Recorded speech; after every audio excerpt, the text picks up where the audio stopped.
जय हिंद। Subedar Tomar, retired advocate, MP high court Gwalior. दोस्तों, आज 6 नवंबर 2023 है। आज के दिन हमारे पूर्व सैनिक नई दिल्ली में इंडिया बार मेमोरियल पर अपने मार्टेड सोल्जर्स के उनको ट्रिब्यूट पे करने के लिए इकट्ठा हुए थे, लेकिन हमारी सरकार द्वारा उनको वहाँ ट्रिब्यूट भी पे नहीं करने दिया। उनको अपनी श्रद्धा भी उनके प्रति देने की छूट नहीं दी गई। अर्थात वहाँ नई दिल्ली पुलिस, आरपीएफ या अन्य सुरक्षा एजेंसियों द्वारा उनको वहाँ जाने से रोक दिया गया। यह एक बहुत बड़ा गंभीर मामला है। सरकार ऐसा कैसे कर सकती है? ऐसा क्यों किया गया?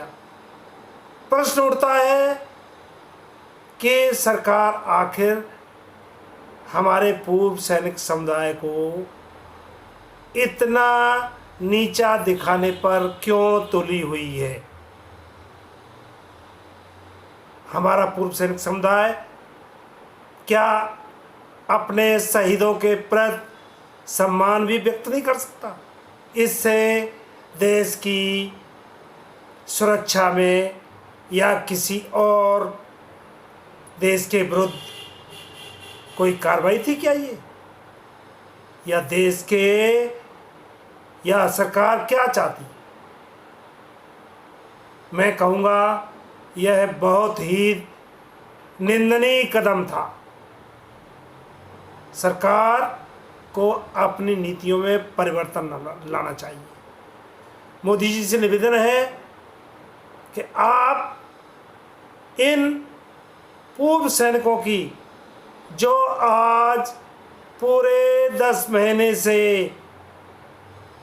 अपनी साथ हुए अन्याय, भेदभाव, अत्याचार, गुलामों जैसे व्यवहार के विरोध में जो अपना धरना प्रदर्शन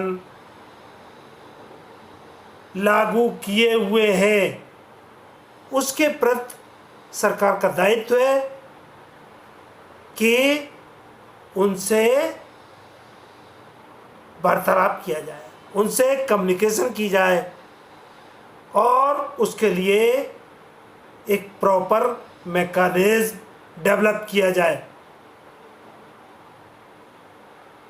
दोस्तों, सभी को मालूम है कि हमारे पूर्व सैनिक समुदाय हमारे आर्मी को to be kept young, that's why army में हमारा जेसीओ जवान को बिलो 45 99% बिलो 45 उनको रिटायर कर दिया जाता है। उनको कंडीशंस हैं कि they have to be retired to keep the army young. Yes, I agree. Army को यंग रखना है, गवर्नमेंट को वहाँ यंग आदमी की ही ज़रूरत है इसके लिए। लेकिन जो आप जिस एज में आप जैसे जवान को घर भेजा जाता है, उसी एज में उसके ऊपर सबसे ज़्यादा रिस्पॉन्सिबिलिटी होती है। उसके बच्चे स्कूल गोइंग एज में होते हैं और कॉलेज जाने की तैयारियां कर रहे होते हैं। या किसी का बच्चा या बच्ची मैरिजेबल एज में पहुंच गया होता है। तो सांसारिक जिम्मेदारियों का मेन पीरियड ही वही होता है जिसमें कि हमारे एक्स सर्विसमैन को घर भेज दिया जाता है। तो सरकार का दायित्व है, सरकार का ये दायित्व है कि ऐसे घर भेजे जाने वाले हमारे सैनिकों को पुनर्वास का, उनका रीसेटलमेंट का पूरी जिम्मेदारी सरकार की बन जाती है। अब चूंकि वो सैनिक ऐसे होते हैं जो आर्मी की ट्रेनिंग में तो हाई स्किल्ड होते हैं, बट उनका हाई स्किल्ड उनका जो तजुर्बा है वो सिविल में किसी काम का नहीं होता है। ये उसमें उनकी क्या गलती है? उनकी क्या गलती है?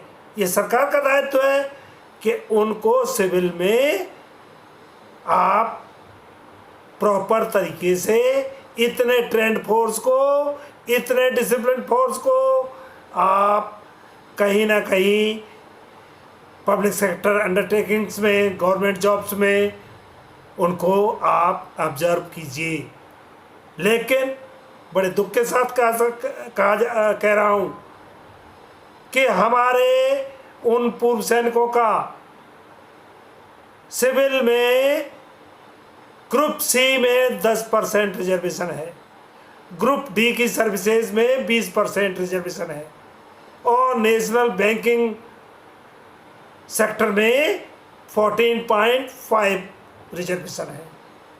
ये सिर्फ है, रिजर्वेशन है, कागजों में पॉलिसी है, but in practical it is nothing.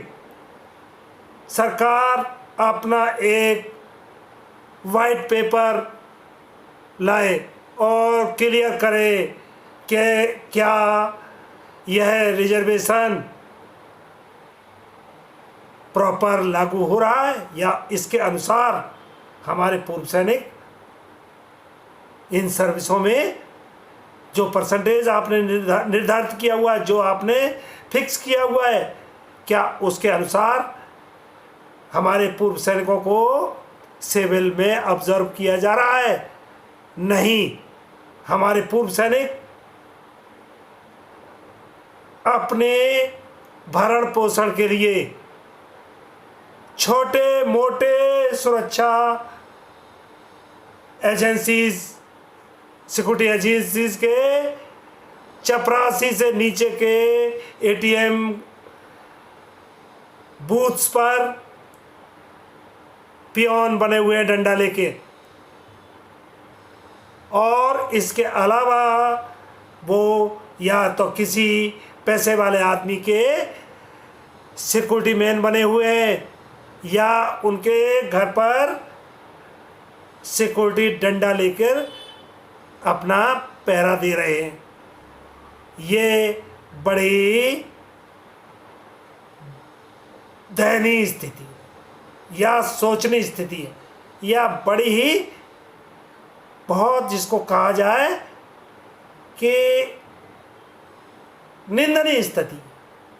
तो दोस्तों, मैं यहाँ सरकार से कहना चाहता हूँ कि आप डीजीआर से जो सिक्योरिटी एजेंसीज मिल रही हैं वो जेसीओ जवानों को नहीं मिलती है।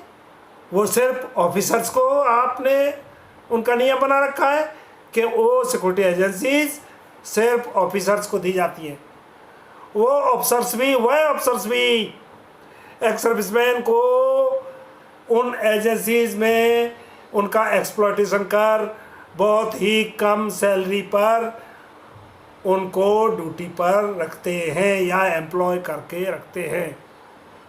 उनके नाम का आया हुआ पैसा भी उनको पूरा नहीं दिया जाता है। इसके अलावा दोस्तों, पूर्व सैनिकों को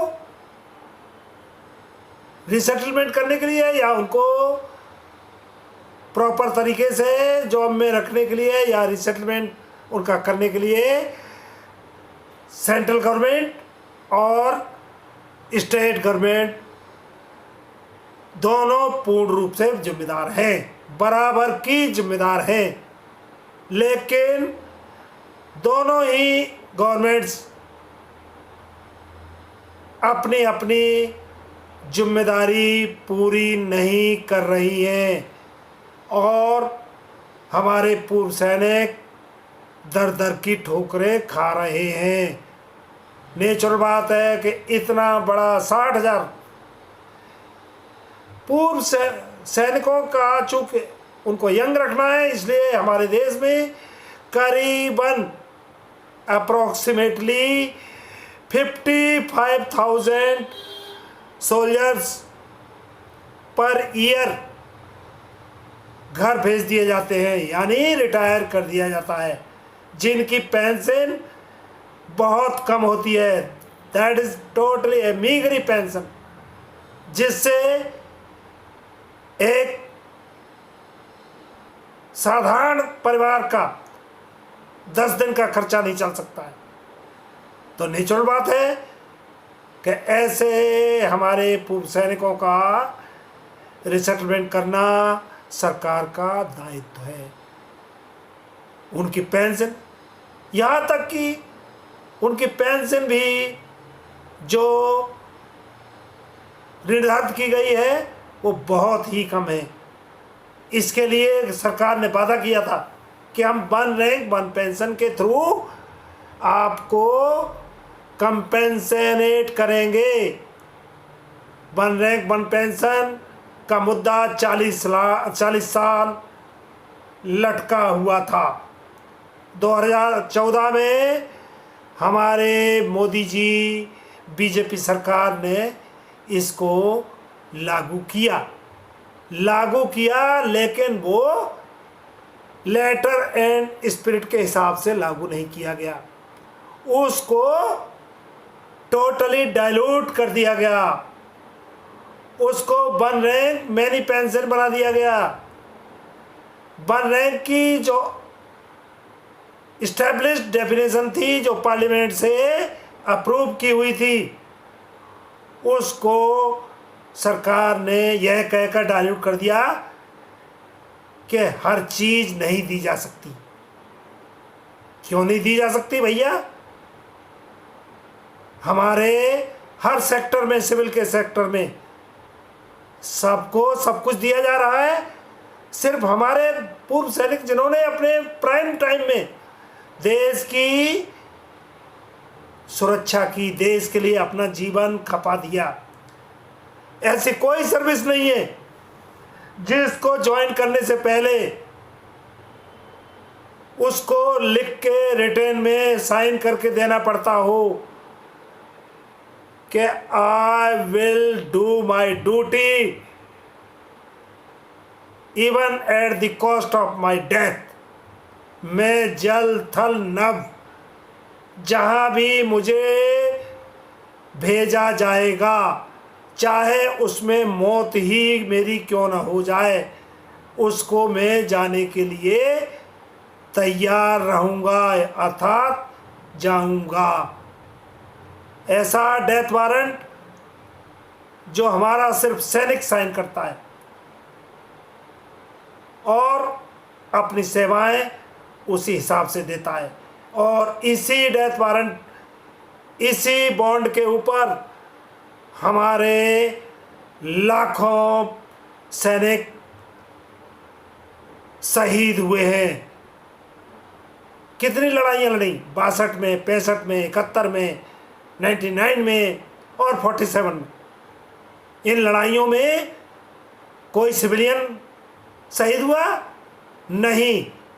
हमारे सैनिक, चूँकि उन्होंने 2 जज्बों के साथ कि सरकार हमारे पीछे खड़ी हुई है, मैं देश के लिए अपनी जान देने को जा रहा हूँ, तो मेरे परिवार के पीछे उसके लुक आफ्टर के लिए भारत सरकार ने मुझे वादा किया हुआ है कि आपके पीछे आपके परिवार को पूरी सुरक्षा दी जाएगी, उसका लुक आफ्टर किया जाएगा। लेकिन हमारी सरकार, बड़े दुख के साथ कहना पड़ रहा है, हमारी सरकारें, चाहे केंद्र सरकार हो चाहे राज्य सरकार हो, इस दायित्व में फेल हो चुकी हैं। उन्होंने अपने दायित्व को पूरा नहीं किया है। दोस्तों, ये हम फिर कह रहे हैं कि हमारा है ना एजुकेशन कंसेशन, हमारे लिए कई चीज़ें लागू हुई। पूर्व सैनिकों को एजुकेशन में कंसेशन दिया जाएगा, ट्रैवल में कंसेशन दिया जाएगा, मेडिकल फैसिलिटीज़ हमको बेटर से बेटर दी जाएंगी और कैंटीन फैसिलिटी दी जाएगी। लेकिन ऐसा कुछ नहीं, ये सब जुमलेबाजी हुई है,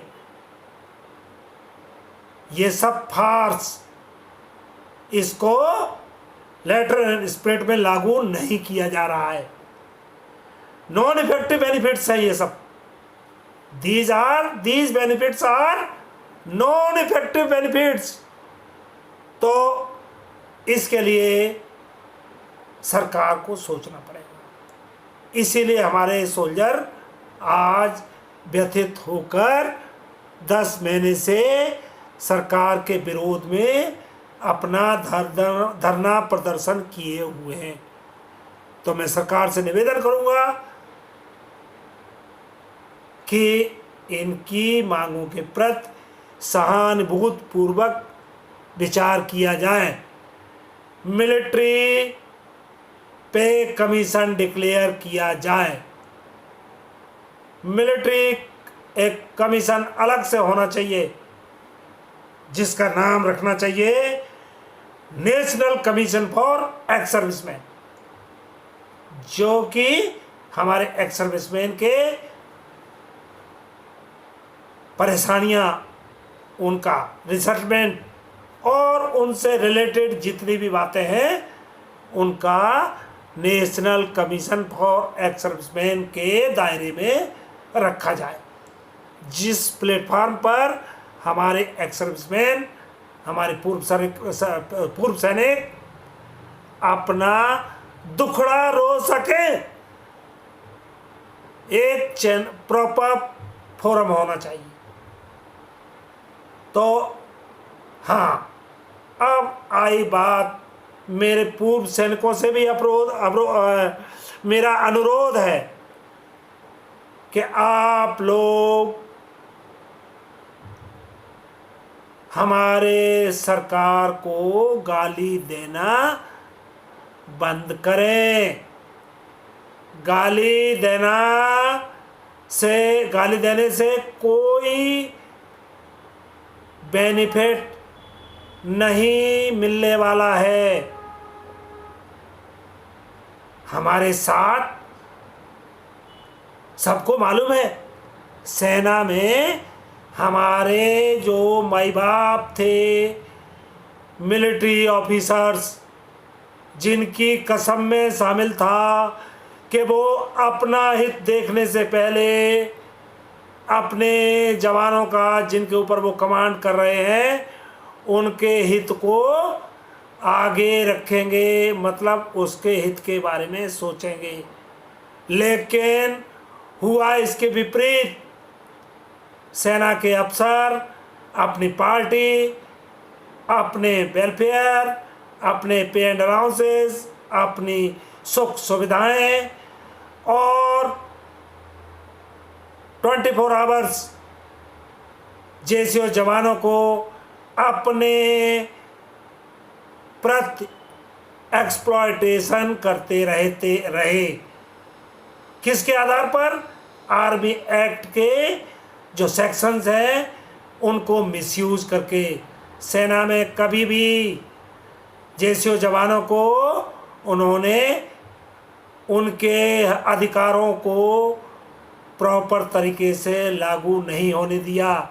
अगर किसी जवान ने उनके करप्शन, उनकी गलत बात को अगर रेज किया तो उसको उन्होंने बड़े ही षड्यंत्र के तहत उसको कुचल दिया, ताकि किसी थर्ड पर्सन की डेयर ना कर सके कि उनके किसी भी काम को, गलत काम को वह आगे लाइट में ला सके। तो इसकी वजह से उन्होंने हमारे सैनिक माई बाप जो कहे जाते हैं, जिनको चाहिए था कि सरकार से जेसीओ जवानों के प्रति उनकी वेलफेयर के बारे में सरकार को आगे बात रखते, उनके लिए भी सोचते, लेकिन ऐसा न करके जेसीओ जवानों का बड़ा अहित किया गया है। ऐसे में अब सरकार का दायित्व बनता है कि आप सोचिए और प्रॉपर हमारे पूर्व सैनिकों को, सर्विंग सोल्जर्स को, उनकी सर्विस कंडीशंस को, पूर्व सैनिकों के हितों को, उनके रिसेटलमेंट को, उनकी पेंशन को, उनके अन्य रिलेटेड जो उनसे जो बातें हैं, उनकी कैंटीन की फैसिलिटी हो, उनको ECHS की फैसिलिटी हो और उनमें सहूलियत दी जाए। ECHS के नाम पर पूर्व सैनिक को नचाया जाता है।